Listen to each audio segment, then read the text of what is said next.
Hello and welcome back to Mesmeric Development. Today we are going to be talking about optimizing your C# code. Now, I think a pretty famous thing and thing that most of you will know is you want to minimize your if statements. Now, one way I see people trying to do this is by going if and then trying to use an if and statement, right? The problem with this is that's actually not going to speed anything up, because when we use an if and statement, we're actually checking against the both conditions, and that's what slows it down, is checking against a condition.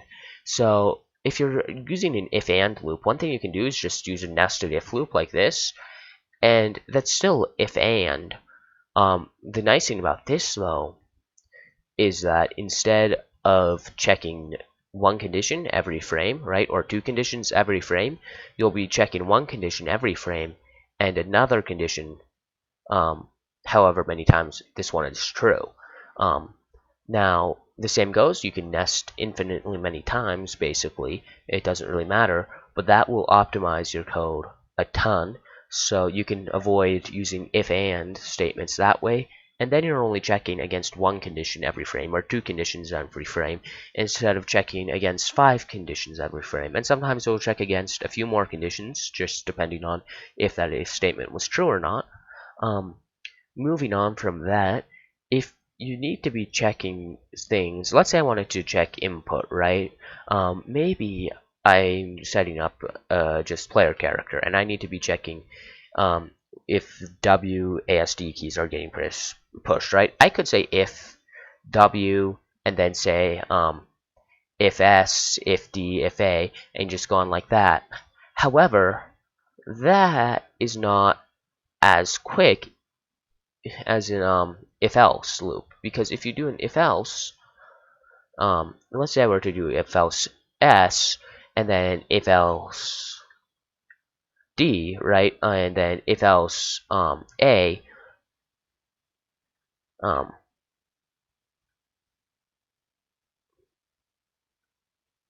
what I can do now, I can also just say, is I will not check, similar to the nested if loop I just showed you. If we use an if else loop, I will only check W every frame, then I'll check S if W is true, then if neither of these, I'll do D, and if neither of these, I'll do A. So with these, you want to check the condition that's going to be true most often at the top and least often at the bottom. Another thing you can do is, in this case, if we only had 4, if we want to just make this into an else statement, else statements do not take up as much power as an if else statement, because you're not actually checking against a condition here. You're just calling this from the final if else statement, or also just with an if statement, if you have a true false thing, let's say you have 2 conditions, right, and one is always true and the other is false. You could do this, but you could also just call something up here. Let's say we had an int, right? If we had an int I here, and we also, I'm just going to make a bool W here because we're using that. Now maybe I want this I to be set to 1 if W is true, and maybe I want it to be set to 0 if it's not. So rather than using an if else in this case, what we could actually do is we could just say I equals 0, and then we can check if W, we could just set I equals 1, and now we're checking against 2 conditions by only using that one if statement, because if it's not true, this will output as 0. If it is true, this will output as 1, as you can see. Now, I would say those are generally my tips on if statements. You can try to get around them as much as possible, and you're not just trying to get around the statement itself, but you're really trying to get around more of the conditions. Now, arrays are a more interesting challenge to deal with for performance, especially with for each loops. So let's say we just have an int array, right? And we want to be able to loop through every int in this int array. Now, the way a lot of people do this is with a for each. So right, we would say for each int in ints,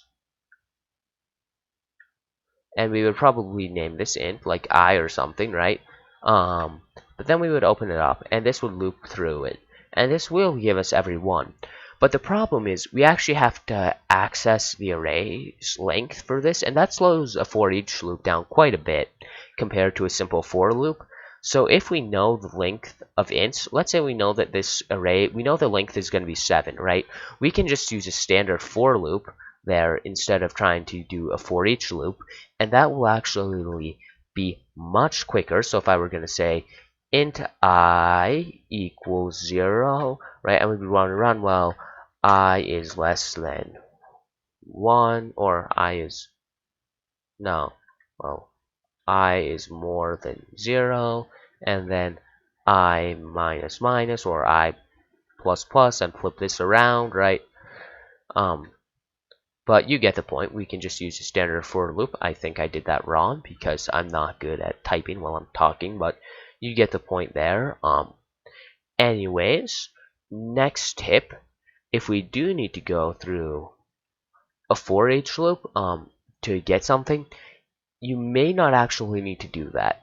If we needed to get a particular int in this and we know what that is, a lot of people go for a for each loop unnecessarily. If you can always just store that particular value, say at the 2 position, you can always just access that int 2, right? You could say int I equals that, right?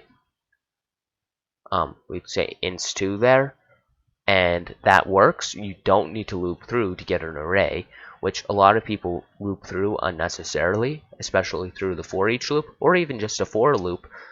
But that way, hopefully, you can avoid doing loops as much as possible, because obviously loops run more code.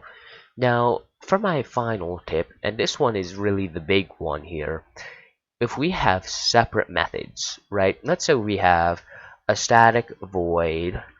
I'm just going to call this A, and then I'm going to do a B, and then I'm going to do a C, okay? So let's say we have these 3 things here, right?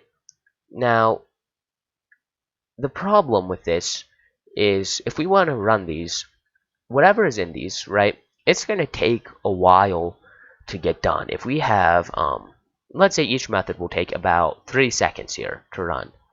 This would take 9 seconds because 3 plus 3 plus 3 equals 9. However, there is a way to get around this. We can run methods at the same time if we say using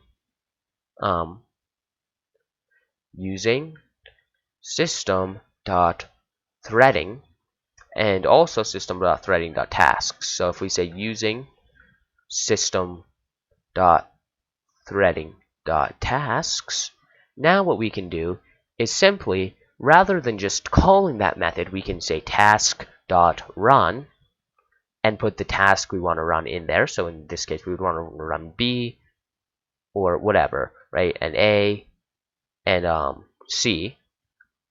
And now we can run these tasks synchronously, meaning they will be running at the same time, meaning we just took this down from, we said 3 seconds for each, which would make 9 seconds, to simply being 3 seconds. Now, this is dependent on how many cores are in a machine and how many processors. So I believe my machine has 16 processors, so it would be able to run 16 methods at once. However, some machines I know only have 8 processors, and that's still fairly common. And many machines have up to 32 processors. So you need to be accounting for the fact that, in general, people will usually have anywhere from 8 to 42 processors, meaning that code can run anywhere from 8 to 32 times before using that. And the other thing you want to keep in mind is, since it's running synchronously, the tasks won't be ordered. They may output at slightly different times. So if we were just printing out ABC for those, let's say we had just, it took 3 seconds to print out A, B, and C, it might print out as CBA or BCA or whatever. You get the point there. So hopefully, using those tips, you can get your code to run a bit faster. Thanks for watching, and goodbye.